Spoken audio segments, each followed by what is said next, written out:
Hey guys, it's me Meg and welcome back to Faith in the Waiting. So today's a bit of a different layout because I'm here by myself.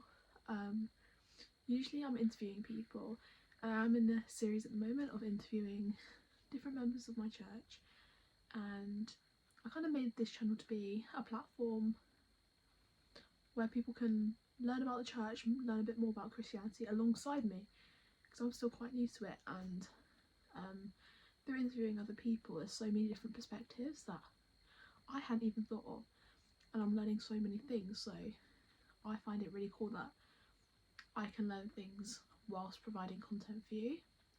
But I've been thinking lately that, I also made this account as a journey and to show you guys an accurate representation of my journey, because for some people joining Christianity or doing these things alone is kind of, or even just people that have always been a Christian, they find things hard by themselves, and without asking other people about their experiences or finding out about their experiences, it can be quite lonely. So I thought through starting a channel I'd also share my experiences and people can relate to that or ask questions. And I've not done very many videos of just me and you guys being able to find out about me because I've been interviewing other people. So I thought I'd sit down and do a little video about how my journey's going and about one aspect of my life that I've not really talked about even to the people that I know in real life. So I thought that this would be a good platform to kind of talk more openly about what affects me in my life and things in my life, faith related and non-faith related. So I think I said this in my first ever video and I'm going to bring it back, that I think honesty is such an important thing, and I think as much as we want it to be happy and rainbows on this channel, like, I think being open about some of the tougher parts of life is also really important in being able to show humility and vulnerability. So I always have a verse of the day, and I'm currently reading this book called What on Earth Am I Here For by Rick Warren, and I'm borrowing this from the church and it's so good. And there was a verse in here that just really spoke to me, and I thought I'll just use my verse of the day. I'm your creator, you were in my care even before you were born. Isaiah 44:2. And then after that was, you know me inside and out, you know every bone in my body, you know exactly how I was made, bit by bit, how I was sculpted from nothing into something. And I think that's so important because this really links as well to what I'm talking about, which is really cool because I just read this before we started the video. And we always wonder, what's my personal life like? What am I contributing to life? Or I'm not good enough, and just those common negative thoughts. And I guess that scripture's just putting forward that God's just saying he made us all for our own purposes. He designed us intricately, like he knew us before even in the womb, so just remember that he designed you. So you don't have to fit to the world's standards. You've already reached God's. Update, guys, I've got a new pair of glasses and they're really strong prescription, like really strong. Whoa. I'm here to talk about my ASD today. I'll just start with now. I am on the waiting list to be assessed for ASD. I've reached the point that I am pretty sure, 99% sure that I have it. I've had doctors tell me I have it. I've had assessors, like pre-assessors, tell me that I have it, and a lot of people around me. It's not something that I've just been like, oh yeah, I have it, because a lot of people are like, oh, self-diagnosis is crazy. But I haven't just turned around and gone, I have ASD.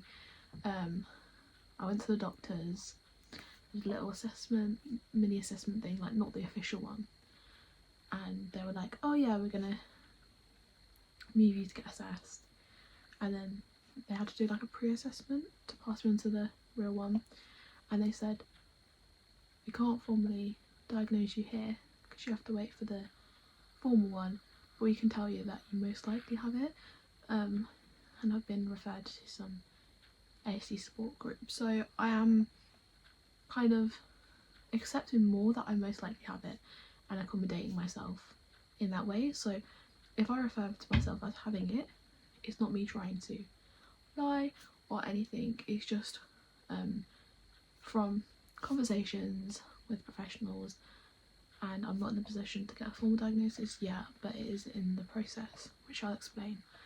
But yeah, I thought I'd say that first. About getting diagnosis, I've always kind of felt different growing up, and I think I'd just come to the conclusion that I was different. Like, I was just a strange child who just never fit in with anyone else, and I'd kind of accepted that label for a while. Like, at primary school I was a very outgoing person, but it always felt like a front. Like, I always felt like I was a different person inside this body, and this body was coming across as someone that's really bubbly, really like social, like this outgoing person that always wants to be around people, but inside, like, it all felt like an act, and that I just couldn't cope with it, and I always preferred to be by myself because socially it felt like it was just a lot to maintain.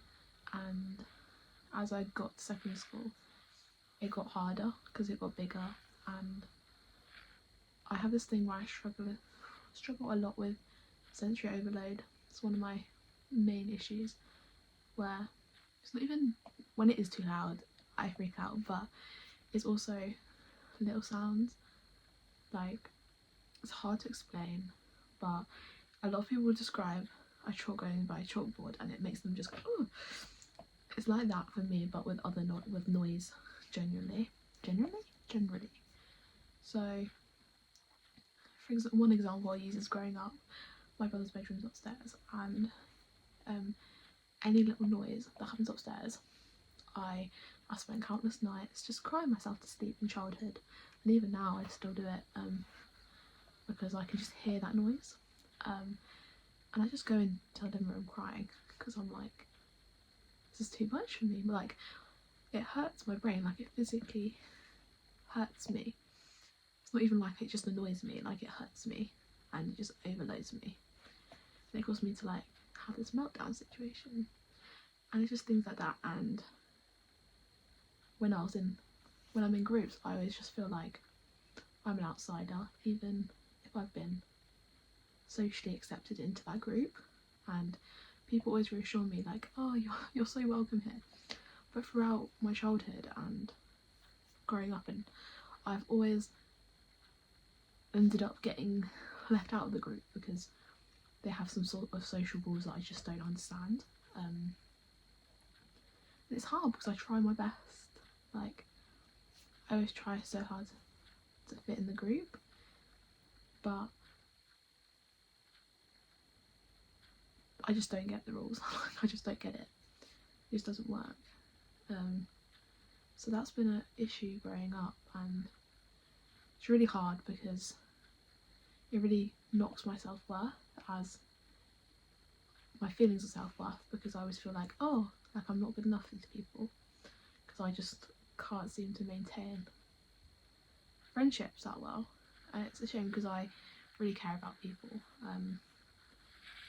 Yeah, so that, and then also very literal person. Sarcasm and me just don't go well. And Phil, if you're watching this, you know that me and memes just don't get on either. Like, send me a meme and I'll overanalyze it, and I'll be like, what's going on?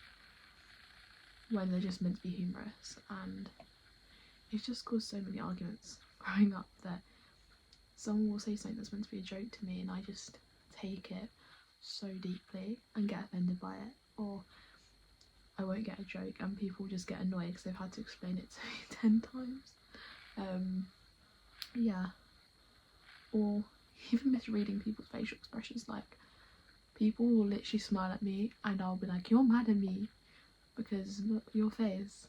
I could sit here for 10 minutes and explain all the things that have gone on, but I might as well get my assessment sheet out from over there. Yeah, there's a lot of things that I don't have the time to explain here. So that's kind of a summary of things.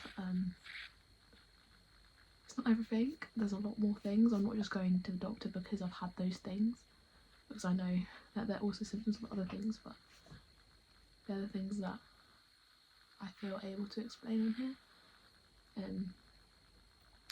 Yeah, so moving to church, this has been a big issue for me because sensory wise, church is loud. There's an entrance that we have that has a coffee shop, and why's my brain forgetting? There's a coffee shop and everyone meets in there and it's just absolutely crazy. And because I have this thing where I have a front that everyone sees, I don't know if you've heard of masking. The masking, for those that don't know, I'll put the definition on the screen. It's basically where you kind of suppress your traits for the benefit of others and to appear less, basically. Yeah. So I do that literally all the time, and it leads to bigger meltdowns. Meltdowns is where your body basically shuts down and it causes a massive reaction. For me, that can be crying, pain, crying. You just can't think anymore, and dissociation is a lot of what happens to me. But because it's so loud there,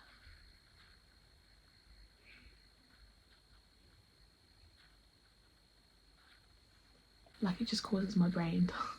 And then there's lots of people talking to me, and then I have to mask. And the more you mask, the more it pushes you over that bucket to go into meltdown, because it reaches a point where you just can't do that anymore.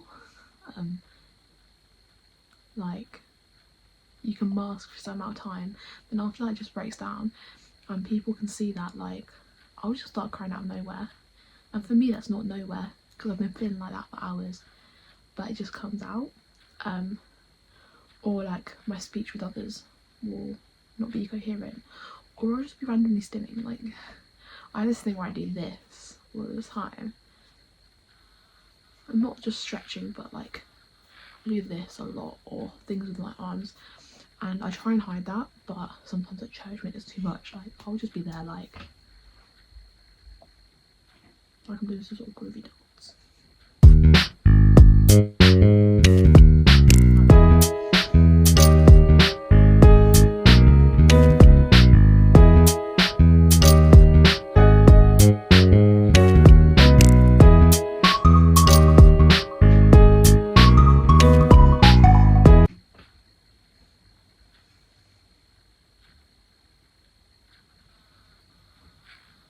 Like, there's just lots of noise, and then there's so many people to talk to that I put myself in situations because I want to mask.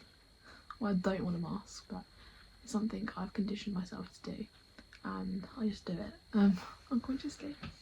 And like, I'll misread people's facial expressions, or I take things literally, or I just struggle to maintain conversation, and it's tiring, and all that stuff added together. And another thing that I struggle with is change. Change is one of my worst things ever. Like, if someone cancels on me last minute, which, like, once it happened at college, and someone kept cancelling weeks in a row, and it happened like an hour before, and I just couldn't go to any more lessons that day because, like, my brain just can't process change because I have to have this rigid plan for my day, and if something changes in that, it just shuts my brain off and I can't function. And yeah, it's quite I don't know how to say it, debilitating. Yeah, and so if something changes in my day, that causes me to just completely shut down. It's not even like a step, it just completely wipes me out. Yeah, that day I didn't go to any lessons because it threw me off so much. Just crying, couldn't speak to anyone.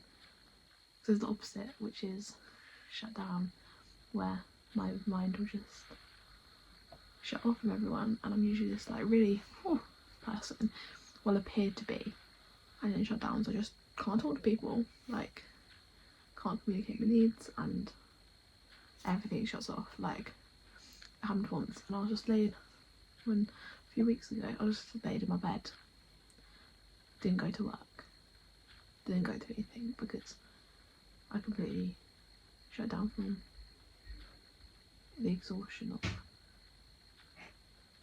the pain it caused me. So this is something that's been going on since I was born, really, but because I guess people socially condition it to be something weird, that I just saw it as me being an outsider that just didn't get things, and I guess I never understood why, and it caused a lot of trauma, not knowing why, and I have no self-esteem because I just assumed that I wasn't made correctly, and it didn't take until last year when one of my friends was like, oh, I have this, you fit this very well. Like, people that have it are very good at sensing out when others have it. So it kind of planted it in my brain, and I did some further research, and then someone from Church Online, Phil, was like, oh, have you researched this? So then a few people started like suggesting it to me, and I got books, I did research, I asked questions, I asked some professionals, and reached the point where I was like, you know what, I need to find out this part of myself, because I feel like it would resolve a lot and help me accommodate myself. So I did months of research, discussions and stuff like that, and after a while I started accommodating myself a bit more. So I've bought some, I don't know where they are, I've got some noise cancelling headphones that I'll wear in church service, so it just blocks out the loud noise. I'm still working on sitting at the back. I always feel bad letting people down, so they want me to sit at the front and I'll do it, but I'm trying to move myself to the back. Learning when to say no, so learning when I need to take that time out for the service, or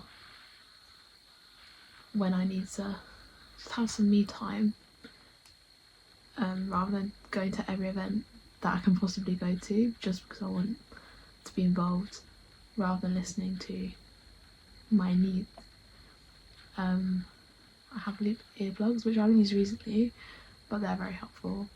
And I also have a designated safe space, so at my church on the second floor there's like a sofa, and that's my meltdown area, I guess, or calming down area before meltdown. Ideally I have melted down there before.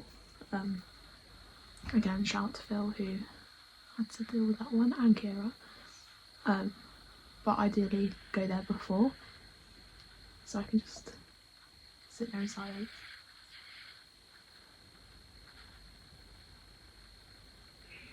And kind of process. So yeah, and in my outside life I'm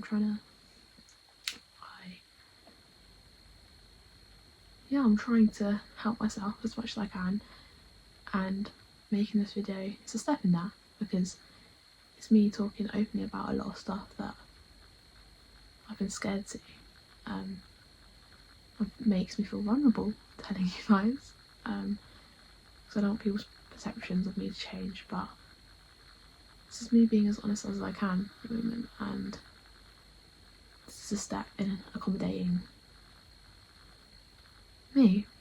About going to doctors, it was a hard process. It took more than the time that it needed. Like, I'd reached a point where I kind of was like, yeah, that's me, and I left it because I was a bit nervous, and I went there, and it basically made me fill out this like questionnaire thing, and I scored really highly on it, and she just asked a load of questions, and at the end of it she was like, girl, sounds like you've got it, but there's a formal diagnosis process, and then I was about to say America, in the UK, which means you have to wait a very long time, like years, to get a formal diagnosis.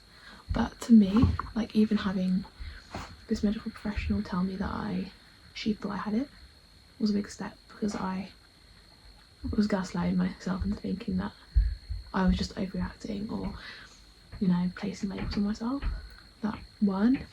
So yeah, and then the other day I had a pre-assessment thing with the mental health people, or whoever they are, and they just asked me more in-depth questions, and then they said basically the same thing as my doctor, that they're like, it sounded like it, and then I just have to wait for a formal assessment to get me a formal diagnosis, but they take 4 years, so I'm kind of toying between the choice of getting a private one so that I can have the accommodations I need in uni, because uni, I'm doing a paramedic course and they're quite intense, so I feel like to have the right accommodations and have a sense of peace myself is an important thing for me, you know. But you may be wondering why I'm doing this video, and it's really tough for me, because not a lot of people know about ASD and how it affects me, and I think because of that I push myself to do things that I'm not capable of, and people think that I'm capable of, and it causes a lot of hurt, and I thought it'd just be easier to tell you guys what goes on in my life. And that a lot of people use the term high functioning, which is very true, and it means basically some people are high, some people are low. So some people, like, who are low functioning might need help showering or more help carrying out everyday things, whereas high functioning people can carry out a lot of their day. But I think a lot of people don't realise that masking, especially in women, masking is a big thing, and it doesn't necessarily mean that people aren't in pain. And a lot of what I do is I'm not secretly, but yeah, like, in pain inside, but people just can't see it, and that's just as debilitating, I don't know how to say it, like, it causes me so much pain and mental strain. Like, sometimes I can't leave my bed because of it, or I'll just be crying for hours, or, you know, yeah, it's just a lot, and it's easy to not see it. I'm very good at hiding it. It's one of my good, like, skills as you call it. But yeah, it's so easy to just assume because someone isn't staying, obviously, or it's because they're hiding it, they don't struggle with it. And yeah, like, change, so bad for me, or sensory or sarcasm, whatever it is. There's a lot more to it, and yeah, I need to be more open about it, which is what I'm trying to do, but I I'm kind of, yeah, sharing my story as I learn a lot more about myself and who I am, and that actually I do have a purpose, and I'm not controlled by this as much as it is right now. I'm learning more about myself, I'm telling more people about myself, and I love myself, and God does too. So I hope you guys enjoyed that little video. Definitely wasn't as detailed as could be, but it's still a step, and yeah. I think an important thing is the spectrum also isn't a line. It's a will thing. Everyone has different traits that make up their personality, their neurospice, their lovely spicy, and makes them who they are. And it's not every single person's the same, and doesn't mean that someone's worse than someone else. Like, we're all different and we all experience things differently, but anything that causes harm is harmful towards people, and it doesn't matter how bad someone's got it, you know. In my eyes, I believe everyone should be helped and like have a sense of belonging and looked after by other people. Not look after by other people, but be supported by other people. So yeah. This video was quite open and honest. I was quite, you know, less jokey, but it's a really important thing close to my heart. Yeah, to say what ASD is. So I'll put up a little definition on the screen. There's also websites that I'll also link in the description, so if you want to find out more about it, how you can support people that you know with it, or just find out a bit more about it for yourself, I'll link things down below to some books and websites, and you can find out yourself. Yeah, it's a hard thing to live with, and makes me feel so alone some days, and like I'll never be like anyone else and think like someone else, or like it just makes me feel so different from everyone else. But you know, I was made in constant. So I'll see you guys in my next video, and if you enjoyed this, please like this video, comment some suggestions, your thoughts, and subscribe so you can see the next video. Bye.